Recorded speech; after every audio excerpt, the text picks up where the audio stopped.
Cette vidéo a pour objet de vous présenter Henri Soudet, l'auteur de ces cahiers.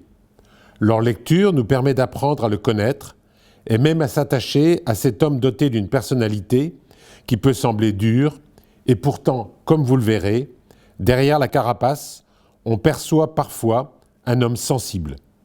Enfin, Henri Soudet est né durant la seconde moitié du XIXe siècle. C'est avant tout un homme de son époque.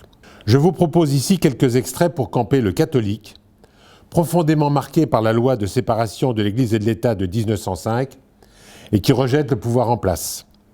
Ces extraits, tirés des cahiers 1, 2, 4, 5, 11, 16, 17, 19, 22, 24, vous illustrent l'homme avec toutes ses facettes. Tout d'abord, le catholique, cahier numéro 1.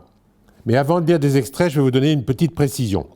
Comme vous pouvez le voir, l'écriture d'Henri Soudet n'est pas très facile à aborder. C'est la raison pour laquelle ces cahiers ont été transcrits et numérisés. Ainsi, tous les extraits présentés sont lus à partir de la version transcrite. 14 septembre 1914. Pourquoi souffrons-nous et comment devons-nous souffrir ? Nous souffrons, premièrement, parce que nous sommes coupables, deuxièmement, parce que dans le bonheur, nous oublions nos fins dernières et que la souffrance seule peut nous ramener sur la bonne route. Enfin, parce que notre Seigneur, ayant souffert, nous devons l'imiter et souffrir avec lui. Après s'être abandonné à la douleur, le chrétien se ressaisit, il se résigne, puis il accepte la souffrance. « Mon Dieu, que votre volonté soit faite ». Enfin, il désire souffrir comme Sainte Thérèse, toujours souffrir, jamais mourir. Un jour, notre Seigneur présente à Sainte Catherine de Sienne 2 couronnes, une de rose, l'autre d'épines, et lui dit « Il faut les prendre l'une après l'autre.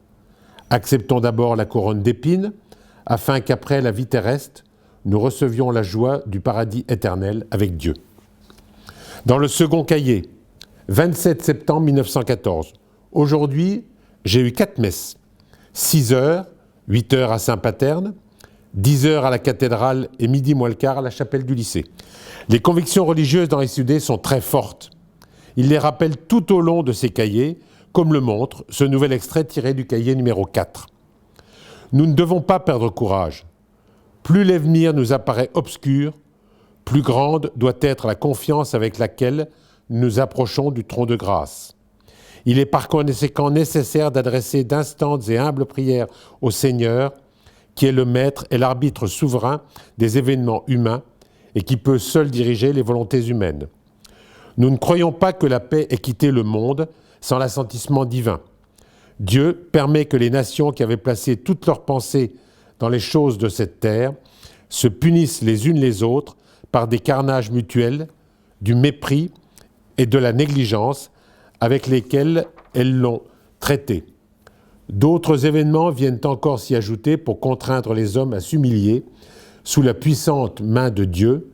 Telle est la catastrophe de ces derniers jours. Pour Henri Soudet, la guerre a un côté punition de Dieu en raison de l'évolution athée de la France, comme l'indique ce nouvel extrait du cahier numéro 16. 9 juin 1916. L'évêque d'Orléans répond aux délégués de la jeunesse catholique parlant de leurs aînés qui sont à la bataille. On dirait en vérité qu'ils ont l'enthousiasme de la mort, tout au moins ont-ils sûrement celui de la victoire promise et due à la France. Cette manière de parler est bien sans gêne et blessante pour le respect que nous inspire la majesté de Dieu. Nous le supplions de nous pardonner, nous sollicitons une protection que nous attendons de sa bonté et non pas de nos droits. Ce catholique, aux convictions très profondes, a été très marqué par la loi de séparation de l'Église et de l'État. C'est pourquoi il rejette le pouvoir athée en place, comme l'indique cet extrait tiré du cahier numéro 5. 16 mars 1915. Les radicaux qui tiennent le pouvoir veulent faire triompher en Europe les principes révolutionnaires. Ce sont des fanatiques du grand principe, ni Dieu ni maître, qui doit leur permettre de satisfaire toutes les passions et grâce auxquelles leur maître Satan perdra les âmes des peuples. Comment sortirons-nous de cette tenaille dont l'une des branches est l'asservissement du socialisme allemand et l'autre l'athéisme officiel du radicalisme français et anglais. Henri Soudet ne parle jamais de lui, ni de ses ressentis. Cependant, ses écrits révèlent une personnalité complexe qui n'est pas faite d'un seul bloc. Ainsi, parfois, au hasard d'une phrase, on perçoit l'homme qui se cache derrière le catholique de droite, opposant farouche du pouvoir en place. Ainsi, Henri Soudet ne cite jamais son épouse par son prénom, Berthe, mais uniquement par Madame Sidé. Toutefois, dans le cahier numéro 16, il écrit « 4 juillet 1916, Sainte Berthe ». Ou encore dans le cahier numéro 24, 7 juin 1918, fête du Sacré-Cœur, anniversaire de notre mariage en 1887 et des fiançailles de Lucien en 1914, soleil radieux. L'homme a aussi certains plaisirs, comme il l'écrit dans le cahier numéro 19, le 14 avril 1917, lorsqu'il relate l'incendie de la chocolaterie Saint-Ouen, située à l'actuelle 108 rue de Bourgogne à Orléans. Mais je déplore surtout la perte du chocolat, dont je fais une forte consommation, 1 livre par semaine, avec ce que je donne aux enfants des familles invitées. J'achète ordinairement du chocolat Saint-Ouen, que je payais actuellement 2,05 francs ma livre, mais que je trouvais bon. Qu'est-ce que j'aurai maintenant ? Il est capable de parler de beaucoup de sujets, comme par exemple dans le cahier numéro 17, le 4 août 1916. Vacances en Suisse. La Croix-Rouge de Genève invite un certain nombre d'infirmières françaises à aller passer quelques jours en Suisse. Elles auront peut-être l'occasion de rencontrer des infirmières de la Croix-Rouge d'Allemagne ou d'Autriche. Puis, quelques lignes plus loin. Si Joffre était un père, il donnerait congé à toute la territoriale dès aujourd'hui pour les travaux des moissons. Les 16 classes d'actifs devraient suffire.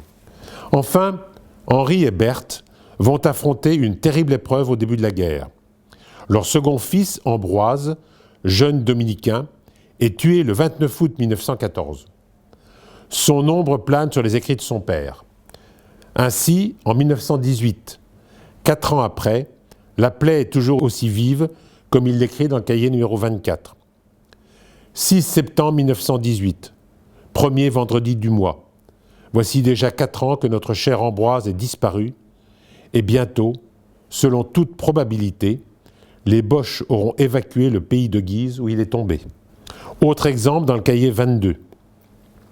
5 février 1918. Frère Paul Surnon, du 38e territorial à Panne, passe au 40e territorial à Orléans. Il vient coucher mardi soir à la maison et il nous apporte mercredi soir la photo d'Ambroise au Saulchoir, lieu de son monastère en Belgique. Toutefois, grâce à sa foi, Henri Soudet sait aussi être plein d'espérance quand il évoque la mort d'Ambroise, comme il l'écrit le 8 novembre 1915, cahier numéro 11, dans une lettre adressée à un ami qui vient également de perdre son fils à la guerre. Dans les circonstances présentes, il nous est bon de savoir que nos enfants sont arrivés à la stabilité du bonheur céleste. Cette croyance ne nuit pas au charme que nous procure le souvenir de leur jeunesse, au contraire.